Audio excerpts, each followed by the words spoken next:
Үе үеийн хүслэн 14-р бүлэг. Бид Месаяг оллоо.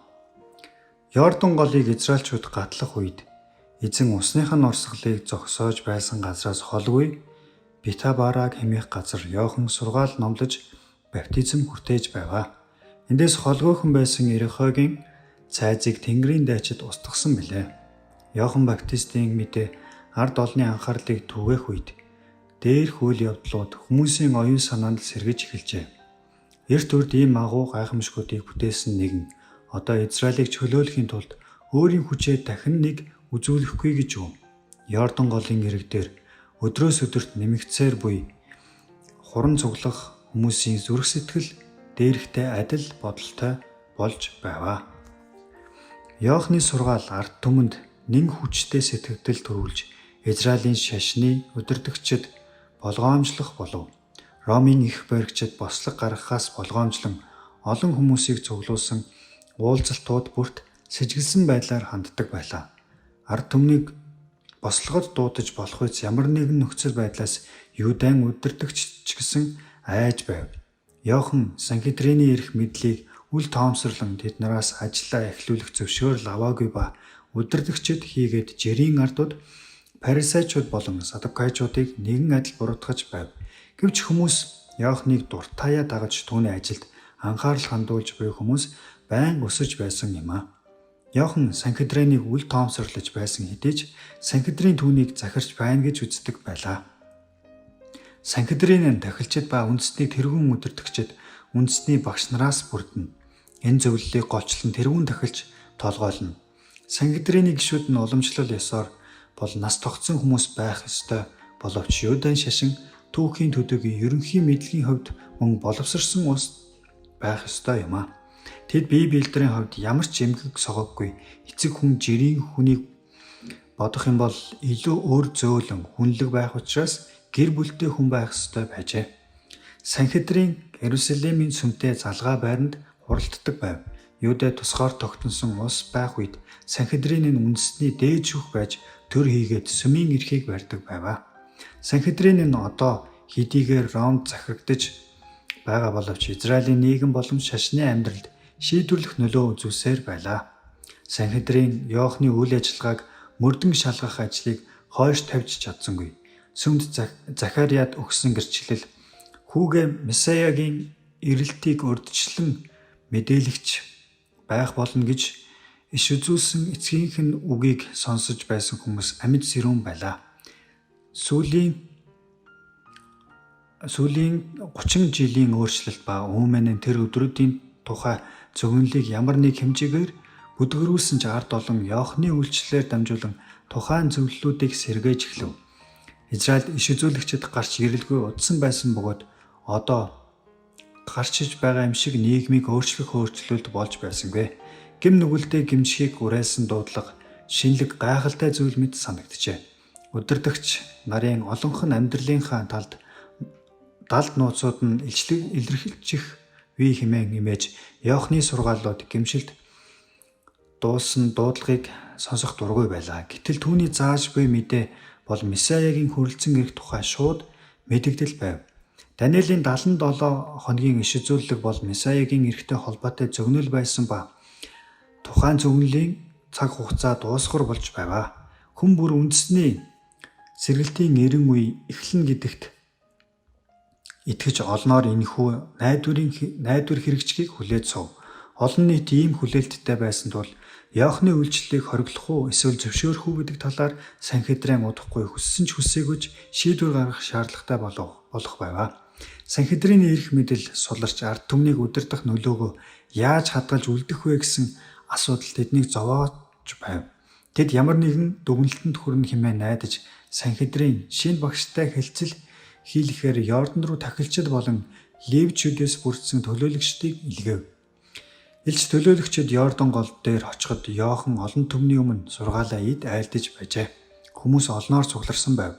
Хуулийн багш нар цугларсан хүмүүст гүн сэтгэлдэл төрүүлж иш үзүүлэгчээр хүндлүүлэхийг хүсэмжлэн ихэмсэг дүртэйгээр урагшлан алхав. Хүмүүс тэднээс айн цэрвэж хоёр тийш хүндэтгэл үзүүлэн ярагдав. Албан тушаал эрх мэдлээ харуулахад тохируулан сүртэй хэнцэр хувцсан эдгээр хүмүүс цөлд оршин суудаг иш үзүүлэгчийн өмнө очиж зогсов. Та хэн бэ гэж тэд Иоханаас асуулаа. Энэ үгийн цаад утгыг ухаж мэдсэн Иохан би Христ биш юм гэвэ. Тэгвэл та хэн бэ? Та Элия юм уу? Би биш ээ. Та өнөөх иш үзүүлэгч үү? Үгүй ээ. Та хэн бэ? Биднийг явуулсан хүмүүст бид хариу өгөх учиртай. Та өөрийн тухай юу гэж хэлэх вэ? Иш үзүүлэгч Исаягийн айлцнаар эзний замыг шулуун болгох тун гэж цөлд хашгирах нэгний дуу бол би билээ. Миний ард түмэн тайвшрах тун хэмээн та нарын бурхан айлдаж байна. Иерусалимын зүрхэнд ээлдэг яар. Түүний хүнд хүчээр үүрэг дууссан. Түүний хилэнц арилсан. Цөлд хашгирагч нэгний дуу. Зэлүүд талд эзэн зориулан зам засах тун. Манай бурханд зориулан цөлд их замыг тэгш болгох тун. Хөндий бүр өргөгдөж, уул толгод бүр нам болж, барзгар газар нь тэгш, гүдгэр газар нь тэгш хөндий болох тун. Дараа нь эзний алдар илэрхийлэгдэж, бүх махан бие хамтдаа үзнэ. Хэмээн Иохан Исаягийн алдартай иш үзүүлгээс иш татав. Эрт дээр үед хааныг алсын эзэмшил нутгаа эргэж тойроход хааны сүх тэрэгний өмнө замыг нь засах тухай хүмүүс явж хонгор хотгорыг нь тэгшилж хааныг аюулгүй тав тухтай явуулдаг байжээ. Энэ иш үзүүлэгч сайн мэдээний ажлыг бэлэгдэн ийм ёс заншлаас иш татжээ. Хөндий бүр өргөдөж, уул толгод бүр нам бол. Бурхны сүнс өөрийн сэргээгч хүчээрээ сэтгэлийг хөндөхөд хүний бардам зан намхардаг. Дэлхийн зугаа цэнгэл нэр хүнд эрх мэдэлж үн цэнэ алддаг. Цэцэрхэл болон бурхны мэдлэгийн эсрэг босогч альва өндөрлөг зүйл өндрөөс унгаагдаж бодол санаа бүхэн Христийн дуулууртай байдалд олзлуулдаг. Ийм үед хүмүүсийн тун баг үнэлдэг даруй төлөв зан өөрийгөө огоорсон хайр цорын ганц үнэт зүйл болон хуурдаг. Энэ бол Иохны сургаж байсан сайн мэдээний нэгэн хэсэг нь байсан юм аа. Хэрв та Христ биш, Илияч биш, өнөөх иш үзүүлэгч биш юм бол яагаад баптизм хүртээнэ хэмээн хуулийн багш нар үргэлжлүүлэн шалгааж эхлэв. Иш үзүүлэгч гэсэн үг битүүдээ Мосег хэлсэн нэр байжээ. Мосе үхлээс амьлуулагдаж тэнгэрт өргөгдөх ёстой гэсэн үзэл юудэчүүдийн дунд оршдог байв. Мосег аль хэдийн амьлуулсан гэдгийг тэд мэддэггүй ажээ. Иохан Баптист үйлчлэлээ эхлүүлэхэд олон хүн түүнийг үхлээс амьлуулагдсан иш үзүүлэгч Мосе хэмээн боджээ. Яагаад гэвэл тэр Израилийн түүх ба иш үзүүлэлгийг гүн гүнзгий мэдэж байлаа. Мөн Месаяг залран ирэхээс өмнө Илия өөрөө ирэх учиртай гэж үздэг байв. Энэ таамаглалыг Иохан сүрхийг үнзгий утгатай үгсээрээ заасан. Хожим нь Есүс Иохны талаар хэрв та нар үүнийг хүлээн авахыг хүсвэл тэр бол ирэх ёстой байсан Илия мөн хэмээн айлдсан билээ. Иохан Илиягийн гүйцэтгсэн шиг ажлыг гүйцэтгэхээр Илиягийн хүч болон сүнсэн дотор ирсэн юм аа. Хэрвээ юудэчүүд түүнд итгэсэн бол тэд энэ бүх ажил үйлсийн үр шимийг хүртэх байв. Гэтэл тэд түүний мэдээг хүлээж авсангүй. Иохан тэдний хувьд Илия биш байсан учраас тэрээр тэд нарт зориулсан үүргээ биелүүлж чадахгүй байсан юм аа.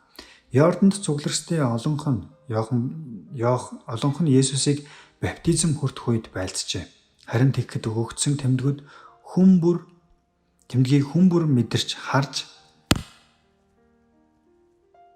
чадаагүй юм аа. Иохан Баптистыг хэдэн сарын турш үйлчлэлээ хийж байх үед олон хүн гэм нүгэлтэйг хэмшээгүй байлаа. Тэд ийхүү сэтгэл зүрхээ хатууруулж ойлголтоо харанхуй болгожээ. Тиймээс Иесусыг баптизм хүртэх үед Тэнгэрээс гэрчлэл үзэгдэхэд тэд тэмдгүүдийг мэдэрч чадаагүй. Үл үзэгдэгч нэгэнд хизээч итгэлтэйгээр хандаж үзээгүй хүмүүс Бурхны алдрын илчлэлүүдийг үзэж чаддаггүй. Түүний дуу хоолойг хизээч сонсож байгаагүй хүмүүс Бурхны тухай гэрчилсэн үгсийг сонсож чаддаггүй. Одоо ч гэсэн ийм байсаар байна. Цугласан олонний дунд Христ болон Тэнгэр элч нар ихэнхдээ үзэгдэхүйцээр ирэх боловч ихэнх нь үүнийг мэддэггүй. Тэд ямар нэгэн ёр бусын зүйлсийг олж хардаггүй учраас зөвхөн цөөхөн хидтэл Христийн оршихуй харагддаг. Тэдний зүрх сэтгэл амар амгалан баяр хөөрөөр дүүрч тэд тайвшрал, урам зориг, ерөөл ивэлийг хүртдэг. Та яагаад баптизм хүртээнэ вэ гэж Иерусалимаас ирсэн төлөөлөгчид Иоханаас асуужээ. Эргэн тойрныхон цугласан хүмүүсийг бүхэлд нь харсан Иохан Баптистийн нүдэн гялалзаж нүүр нь гэрэлтэж сэтгэл нь их л догдолсон харагдав. Тэрээр гараа алдлан зогсоод би усаар баптизм хүртээдэг. Харин дунд чинь та нарын үл таних нэгэн зогсож байна. Миний араас ирэх чинь тэр бөгөөд түүний шаахын сурагч тайлх нь надад зогсгүй хэмээн дуу алдав. Санхедрийн өгч буй хариу товч бөгөөд тодорхой байлаа. Иохны үгс эдгээр эрт дээр үес амлагдсан Месиягаас өөр хүнд ч үл тохирох үгс байлаа. Гэвч тахилчид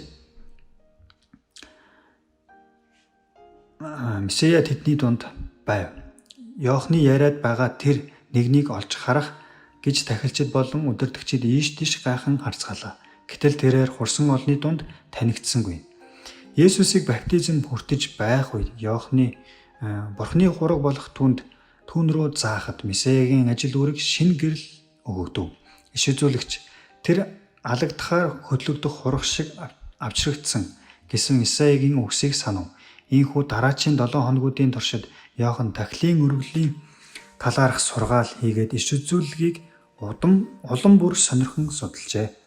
Тэрээр Христийн зовлон эдлэх тахилын өргөл болон ялалт байгуулсан хааны үйлчлэлийн хоёр шатыг тодорхой ялгаж ойлгож чадахгүй байлаа. Гэвч тэрээр Есүсийн морилон ирхэн тахилчид болон хүмүүсийн төсөөлж байснаас илүү гүн гүнзгий утга агуулгатай юм гэдгийг ойлгож байв. Тэрээр Есүсийг цөлөөс эргэн ирсний дараа олны дунд байхдаа өөрийн жинхэнэ мөн чанарыг илэрхийлэн ямар нэгэн гайхамшигтай тэмдгийг хүмүүст үзүүлнэ гэдэгт итгэлтэй байлаа. Харагч өөрийн ирсэн зорилгоо тунхаглагыг тэрээр төвчээр алдан тис ядан хүлээв. Гэвч ганц ч үгс сонссонгүй. Ямар ч тэмдэг үтсэнгүй. Есүс Иохан баптистийн тунхаглалд ямар ч хариу өгсөнгүй. Зөвхөн Иохны дагалдагч нарын дунд зогсон тусгай үйлчлэлийн талаар ямар ч баталгаа харуулахгүй. Өөрийгөө анхаарлын төвд оруулахаар юу ч хийсэнгүй юм аа. Дараа өдөр нь Иохан Есүсийг ирж байгааг дахин олж харав. Бурхны алдрын гэрэл түүн дээр буун ирэх үед иш үзүүлэгч гараа алдлаад ертөнцийн нүглийг үүрэгч Бурхны хургийг харагдав. Энэ бол түүний тухай миний араас ирэх хүн миний тэргүүн байсан. Яагаад гэвэл тэр надаас урд оршиж байсан гэж миний хэлсэн тэр мөн. Би түүнийг таниагүй. Гэвч тэр Израильд илчлэгдсэн байхын тулд би усаар баптизм хүртээсээр ирсэн. Сүнс Тэнгэрээс тагтаа мэт буун ирж түүн дээр тогтохыг би харсан. Би түүнийг таниагүй. Харин усаар баптизм хүртээлэхээр намайг илгээсэн тэр хэний дээр сүнс тагтаа мэт буун ирж тогтохыг чи харна. Тэр бол сүнсээр баптизм хүртээгч мөн гэж надад айлдсан юм а. Би харсан. Энэ бол Бурхны хүү мөн гэдгийг би гэрчилж байна хэмээн тунхаглажээ. Энэ үнэхээр Христ мөн гэж үү? Бурхны хүү хэмээн дөнгөж сая тунхаглагдсан тэр нэгэн рүү ард олон гайхаж алмаарсан байдалтайгаар харцгаав. Хүмүүс Иохны үгийг сонсоод ихэд догдлоо. Тэрээр Бурхны нэрийн өмнөөс ярьж байлаа. Юудэчүүд өдөр бүр гэм нүглүүдийг илчлэн буруутгахыг сонсож хоног өнгөрөх тоолонд түүнийг Тэнгэрээс илгээгдсэн гэдэгт Баттая итгэж байв. Иохан баптист өөрөөсөө агуу гэж хэлсэн тэр хүн хэн бэ? Түүний өмсөж буй хувцас гадаад төрхөөс харахад энгийн төрхтэй байдалтай байхаас гадна ядуусын муухан хувцаар хувцалсан хүн харагдана. Цугларсан олны дунд Христийг баптизм хүртэх үед Бурхны алдрыг харсан түүний дууг сонссон хүмүүс ч байлаа. Харин тэр үеэс хойш аврагчийн төрх байдал эрс өөрчлөгдөжээ. Баптизм хүртэх үед Христийн царай Тэнгэрийн гэрлээр гэрэлтсэн байсан бол одоо тэрээр ядаж цонхийсэн харагдана. Иш үзүүлэгч Иохан л түүнийг таньж байлаа. Гэсэн хэдий ч хүмүүс түүний царайд Бурхны хайр инрэл, оюун ухааны хүч нөлөө аль нь гэрэлтэж байваа. Түүний харц бүхэн нүүр царайны төрх байдал бүрэн даруй төлөв хязгааргүй хайр инэрлийг илтгэн. Тэрээр сүнслэг нөлөөгөөр дүүрэн уур амьсгалаар хүрээлүүлсэн мэт харагдаж байлаа. Ийдэг зөөлөн, төлөв төвшин, нууцлаг боловч анзаарч үл болох үйц хүч чадал нь хүмүүст ер бусын нөлөөг мэдрүүлж байваа. Энэ хүн Израилийн удаан хугацааны туршид хүлээсэн нэгэн мөн үү? Есүс бидний аврагч болон үлгэр жишээг маань байхын тулд ядуу зүдүү номхон дүлгөөн байдлаар ирсэн юм. Хэрв тэр хааны адил ихэмсэг байдалтай ирсэн бол тэрээр хэрхэн номхон дүлгөөн зан чанарыг заах билээ. Тэрээр уулан дээрх зүрх зүссэн номлоо хэрхэн зааж чадах билээ. Хэрвээ Есүс хаа мэд ирсэн бол эгэл хүмүүс юунд итгэж найдах байсан бэлээ. Гэсэн хэдий ч ихэнх хүмүүс Иохны танилцуулж буй нэгнийг Израильчүүдийн эрхэм хүслийг биелүүлэгч нэгэн хэмээн хүлээн зөвшөөрөх боломжгүй мэд санагджээ. Цугларагчдын олонхон сэтгэлээр унаж итгэх эсэхтэй тун их эргэлзжээ. Удахгүй Израилийн хаанчлалыг сэргээн гэсэн тахилчид хийгээд хуулийн багш нарын үнэхээр их сонсхийг хүсэж байсан үгийг Есүс хэлсэнгүй. Тэд чухам тийм л хааныг хүсэн мөрөөдөж хүлээж дуртаяа хүлээн авахд бэлэн байжээ. Тэд зөвхт байдал болон амар тайвны хаанчлалыг зүрх сэтгэлд нь цогцлуулж өгөхийг хүсч буй нэгнийг хүлээн авахыг хүссэнгүй. Дараа өдөр нь Иохны олны дундаас 2 шавтай нь ойр зогсож байгаа Есүсийг олны дундаас дахин олж харжээ.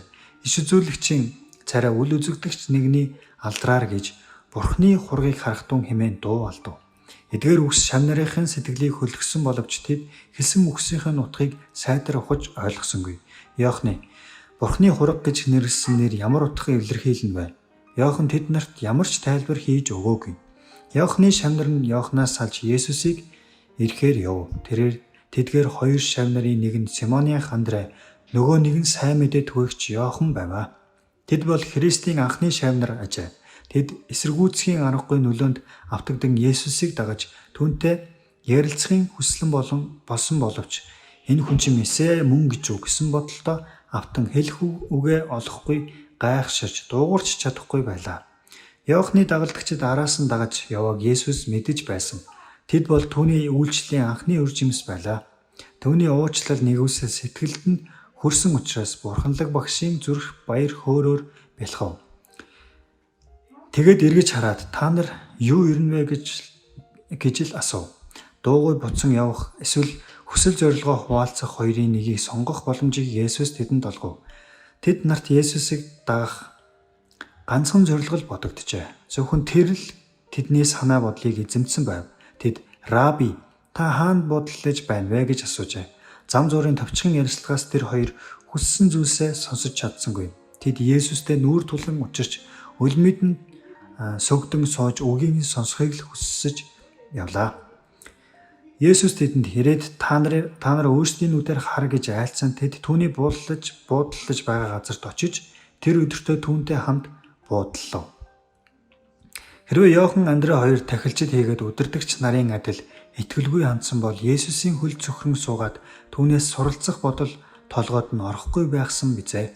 Тахилчид болон удирдагчид түүнтэй мэтгэлцэж хэлсэн үгийг нь шүүхээр ирдэг байсан шиг очих байваа. Олон ч хүн ийхүү өөрт олдож буй эрхэм боломжоо алддаг. Гэвч Есүсийн анхны 2 дагалдагчид тийм байдал гаргасангүй. Тэд Иохан Баптистийн сургасан ариун сүнсний дуудлагыг баяртай хүлээн авчээ. Тэд Тэнгэрийн багшийн дуу хоолойг таньсан. Тэдний хувьд Есүсийн үг шин сэрэг сайхнаар бэлгсэн аваа. Бурханлаг гэрэл хуучин гэрээний бичээсүүдийн сургаалыг гийгүүлв. Үнний олон талтай сэдвүүд тэдний өмнө шинэлэг байдлаар тодрон харагдав. Номхон дүлгөөн зан итгэл хийгээд хайр л Тэнгэрийн мэрэгэн ухааныг хүлээн авахд тус болдог. Хайраар өдөрдөөсөн итгэл бол мэдлэгийн түлхүүр бөгөөд хайрладаг хүн бүр Бурхныг мэддэг юм аа. Дагалдагч Иохан цагаан цайлган хайраар дүүрэн дэврүүн сэтгэлтэй бас хуу аливааг эргцүүлэн бодох дуртай хүн байжээ. Тэрээр дэлхийн эрх мэдэл сүр хүчинд найдвараа тавих хэрэггүй гэдгийг суралцсан тул Христийн алдрыг мэдэрч түүний нэгүсэл ба үннээр дүүрэн эцгийн цорын ганц хүү болохыг нь ухаарсан билээ. Тэр энэхүү гайхамшигтай нэгний талаар бясалган эргцүүлэх байдалд автсан байваа. Андрей сэтгэл зүрхэндээ бэлхан буй баяр хөөргийг хэн нэгэнтэй хуваалцахыг хүсч байв. Тэрээр ах Симон дээрээ ирээд "Бид Месияг оллоо" гэж баярлан дуу алджээ. Симонд энэ уриалгыг дахин давтан хэлэх хэрэг байсангүй. Тэр мөн л Иохан Баптистийн номлолыг сонсож аврагчтай уулзахаар яарч байжээ.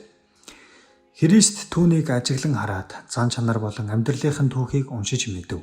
Тэд түүний халуун цус, хайр инрэлт, дуртай, зүрх сэтгэл, амжилтанд хүрэх хүсэл, өөртөө итгэх итгэл, унаж доройтох түүх, гэмшил, ирээдүйн үйлчлэл, амиа зориулсан үхэл бүхнийг нь аврагч олж хараад "Чи Иохны хүү Симон байна. Чамайг Кеф, грекээр Петр буюу орчуулбал хадан чулуу гэж нэрлэх болно" гэж айлдав. Дараа өдөр нь Есүс Галил руу явхаар завдан байхдаа Филиппийг олоод түүнд намайг даг гэв. Филипп үгийг нь дуулууртаагаар дагаж Христийн төлөө зүтгэгч хүн болон хуурсан. Филипп Натанелийг дуудсан юм. Иохан Баптист сүүлд Есүсийг Бурхны хурах хэмээн тунхаглах үед цугласан тэрээр олон дунд зогсож байсан юм а. Натанел Есүсийг хараад урам нь хугарсан юм а. Ядуу гаралтай хүнд ажилд нохлуулсан мэт энэ хүн Месиа мөн гэж үү гэж тэрээр асууж байв. Гэвч Иохны хэлсэн үгс түүний зүрхэнд гүн шингэсэн тул тэрээр Есүсийг үгүйсгэж чадсангүй. Филипп Натанелийг дуудах үед Натанел нам гүмхэн ойн төгөлд Иохны тунхагласан мэдээ болон Месиягийн тухай иш үзүүлэлгийн талаар эргцүүлэн сууж байсан юм а. Тэрээр Иохны тунхагласан нэгэн үнэхээр чөлөөлөгч мөн юм бол түүнийг өөрт нь мэдүүлж өгөөч гэж залбирах үед ариун сүнс түн дээр буун ирж Бурхан ард түмэн дээрээ ирж тэдний төлөө авралын эврээ өргөсөн гэсэн баталгааг өгчээ. Филипп найз Натанелийг иш үзүүлэлгүүдийг судалж байгаа гэдгийг мэдэж байсан тул түүнийг инжирийн модны дэргэд байхад нь олж очжээ. Тэд цугтаа нам гүмхэн энэ ногоон сүмд ирж байн хамтдаа залбирдаг байжээ. Бид Мосегийн хуультай бичсэн болон иш үзүүлэгчдийн бичсэн тэр хүнийг оллоо гэсэн мэдээ Натанелийн залбирлын шууд хариулт мэт сонстов. Гэтэл Филиппийн итгэл бат биш байсан ба тэрээр Йосефийн хүү Назарын Есүсийг оллоо хэмээн эргэлзсэн байдалтайгаар итгэл муутайхан нэмж хэлжээ. Натанелийн сэтгэлд эргэлзээ төрж Назараас ямар нэгэн сайн юм гарч чадна гэж хэмээн дуу алдав. Филипп түүнтэй марахыг хүсээгүй бөгөөд зүгээр л ирж хар гэж хэлв. Есүс өмнөөс нь ирж яваа Натанелийг хараад дотроо залгүй жинхэнэ Израиль хүнийг харах тун гэж мэдчихлээ. Гайхаж хоцорсон Натанел та намайг яаж мэдээвэ гэж асуусанд Есүс Филипп чамайг дуудахаас өмнө инжирийн модны дэргэд байхад чинь би чамайг харсан гэжээ. Түүнд энэ л хангалттай байв. Инжирийн модны дэргэд Натанел гэрчлэлийг өгсөн ариун сүнс ийхүү Есүсээр дамжин түүнтэй ярилцав. Хэдийгээр эргэлзэж түүнд итгэлгүй хандаж байсан боловч Натанел үннийг мэдэх гэсэн чин хүсэлтэйгээр Христ рүү очисон бөгөөд одоо түүний хүсэл бэлэгдэжээ. Түүний итгэл түүнийг Есүс рүү хөтөлж ирсэн хүний итгэл бишрлээс хол давсан юм а. Ингээд Натанел "Раби, та Бурхны хүү, Израилийн хаан мөн" гэж түүнд хэлв. Хэрвээ Натанел хуулийн багш нарын зааврыг дагсан бол хизээч Есүсийг олохгүй байваа. Зөвхөн түүнтэй биечлэн танилцаж өөрөө шийдвэр гаргаснаар л тэрээр түүний дагалдагч болж чадсан билээ. Хардлага, буруу үзлээсээ болж олон хүмүүс өнөө үед сайн сайхан бүхнээсээ хагцаж байна. Тэд хэрвээ өөрсдөө ирээд харсан бол бүх зүйл огт өөр байх байлаа. Хүмүүс хүний эрх мэдэлд итгэж найдаж байгаа цагт хизээч үннээр аврагдах мэдлэгийг олж авч чадахгүй. Натанелтэй адил хүн бүр Бурхны үгийг бие даан судалж ариун сүнсээр гэгэрхийн тулд залбирэн гуйх ёстой. Натанелийг инжирийн модны дор сууж байгааг олж харсан нэгэн биднийг ч ялгаагүй нууцлагаар залбирч байгааг олж харах болно. Бурхны өдөрдөмжийг даруй байдлаар эрен хайж буй хүмүүсийг гэрлийн орны тэнгэр элчүүд үргэлж харгалзаж байдаг. Иохан, Андрей, Симон, Филипп, Натанел нарыг дуудснаар Христийн сүмийн үндэс тавигдсан юм а. Эхлээд Иохан Баптист хоёр дагалдагчаа Христ рүү чиглүүлсэн. Энэ хоёрын нэг болох Андрей ахыгаа олж хайж олоод аврагч руу дуудан ирүүлсэн. Дараа нь Филипп дуудагдаад Натанелийг эрен хайж эхэлсэн. Төрөл төрөсөд найз нөхөд хөршүүдтэй итгэл бишрэлтэд татан оруулахын тулд хувь хүн бүрийн оролцоо чухал болохыг дээрх жишээнүүдээс бид суралцах ёстой. Насан турш Христэд итгэсэн гэх боловч ганцж хүнийг аврагч руу дагуулаагүй хүмүүс байдаг. Ийм хүмүүс сүмийн үйлчлэгч нарт бүх ажлаа даатгадаг. Сүмийн үйлчлэгч дуудлага хэрэгжүүлэх чадваруудыг эзэмссэн байж болох боловч Бурхны сүмийн гишүүдэд даалгасан ажлыг гүйцэтгэж чадахгүй юм а. Хайраар өдөрдүүлсэн Христийн итгэгчдийн үйлчлэлийг хүртэх шаардлагатай маш олон хүмүүс байна. Хөршүүдэн болох жирийн эрэгтэй эмэгтэй хүмүүс хөвчлэн уулзсан бол сүрлээс аврагдаж болох олон хүн алдагцаар байна. Олон хүмүүс өөрсөд дээр нь хөвчлэн ирж уулзахыг хүлээсээр байна. Бидний амьдарч буй айл гэр, хөршүүд, хот тосгодын дунд Христийн сайн мэдээ түгээгчдийн хувьар хийх ажил их байна. Хэрэв бид Христэд итгэгчид мөнлийн бол ийм ажлыг хийх нь бидний хувьд аз жаргал байх учиртай. Хэн нэгэн хүн өөрчлөгдөх үедээ Есүс хэмээх үлэмж сайн нөхөртэй болсноо бусадтай хуваалцах чин хүсэл давтагддаг. Авралын ариусгагч үнэн түүний зүрхэн дотор нуугдмал байх боломжгүй байдаг. Бурхан өөрийгөө зориулсан хүн гэрлийг дамжуулагч сов болох ёстой. Ийм хүмүүсийг Бурхан уучлал нэгүслийнхээ баялагийг бусдад түгээгч зуучлагчд болгодог. Тэрээр би тэднийг болон миний толгодын эргэн тойрондох газруудыг ёроол болгоно. Тэр бол ёроолийн бороо болох билээ хэмээн альцсан юм. Филипп Натанаэл дээр ирээд хар гэж хэлсэн. Тэрээр түүнийг бусдын гэрчлэлд итгүүлэх гэж хичээгөөгүй. Харин Христтэй бичлэн танилцахыг санал болгосон. Есүс Тэнгэрт өргөгдснөөс хойш дагалдагчид нь хүмүүст Бурхныг танилцуулах төлөөлөгчд болон хувирсан юм аа. Христэд хүмүүсийг итгүүлэх хамгийн үр дүнтэй арга бол өдөр тутмын амьдралдаа Есүсийн зан чанарыг үлгэрлэн харуулах явдал байдаг. Бусдад үзүүлж буй нөлөө маань бидний юу гэж ярьснаас илүүтэй хэрхэн биеэ авч яваагаар минь тодорхойлогддог. Хүмүүс бидний үзэл бодолтой маргалдаж бидний уриалгыг няцааж болно. Харин хувиа бодоогүй хайраар өдөрдүүлсэн амьдралыг хинч үүсгэж чадахгүй. Есүсийн даруй төлөв байдлыг амьдралдаа байнга хэрэгжүүлж буй хүн дэлхий дахны агуу хүч нөлөө юм аа. Христийн сургаал зүрх сэтгэлийн итгэл үнэмшил амьдралын туршлага хоёрын илэрхийлэл байсан учраас түүнээс суралцсан хүмүүс Бурхны тушаалыг зааж сургадаг багш нар болдог.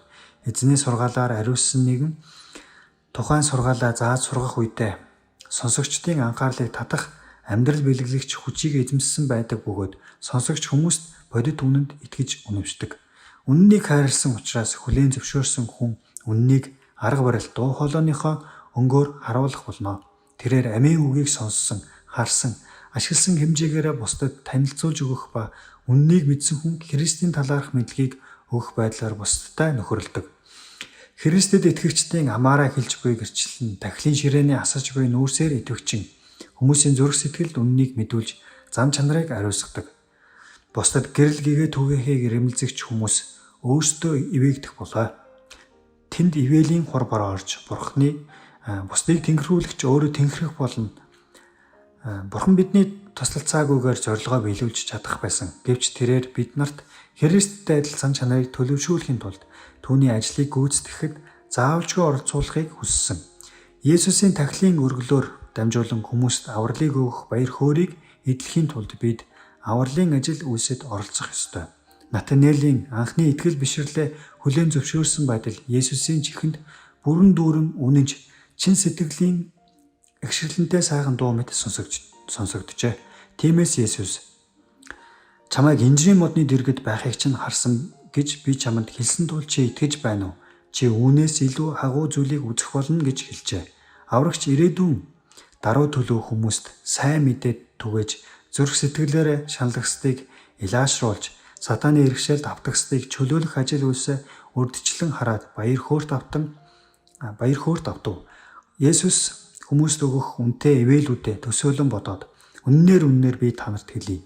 Тэнгэр нэгдэн Бурхны тэнгэрлэгч нар хүний хүүгийн дээр өгсөх ба уруудахыг та нар үзэх болно гэж айлтжээ. Үнэн дээр бол Есүс Йордан голын ирэг дээр тэнгэр заагдаж Бурхны сүнс тагтаалуугаа адил бууж миний дээр ирсэн. Энэ л намайг Бурхны хүү болохыг гэрчилсэн тэмдэг байсан. Хэрв та нар Бурхны хүү хэмээн надад итгэвэл та нарын итгэл сэргээгдэнэ. Та нар тэнгэр нээгдэхийг харна. Тэр хизээж хаагдахгүй. Би тэнгэрийг та нарт зориулан нээсэн билээ. Бурхны тэнгэрлэгчүүд тэнгэрийн эцгийгч хүсч шаналж байгаа хүмүүсийн гуйлд залбирлыг тэнгэрөөд өргөгдөнө. Тэд бууж ирэхдээ хүний хүүгүүдэд ивэл итгэл найдвар, урам зориг, амьдралыг авчирч өгдөг билээ гэж хэлсэн юм аа. Бурхны тэнгэрлэгчүүд үргэлжид газраас тэнгэр өөд, тэнгэрээс газар руу аялж байдаг. Зовж шаналгасдын төлөө Христийн үзүүлсэн гайхамшгуудыг Бурхны хүчээр тэнгэрлэгч нарын үйлчлэлээр гүйцэтгэж байсан юм аа. Бурхны ивэл бүхэн Христээр дамжуулан Тэнгэрийн элч нарын үйлчлэл тусламжтайгаар бидэн дээр ирдэг. Бидний аврагч болох Христ хүний төрлийг хүлээн авснараа Адамын гим нүгэлд автсан хөвгүүд охидын ашиг сонирхолтой нэгдсэн ба өөрийн бурханлаг байдлаараа Бурхны хаан ширээтэй холбогдсон байдаг билээ. Иймээс Христ хүмүүсийг Бурхантай, Бурхныг хүмүүстэй холбогч зууж болсон юм аа.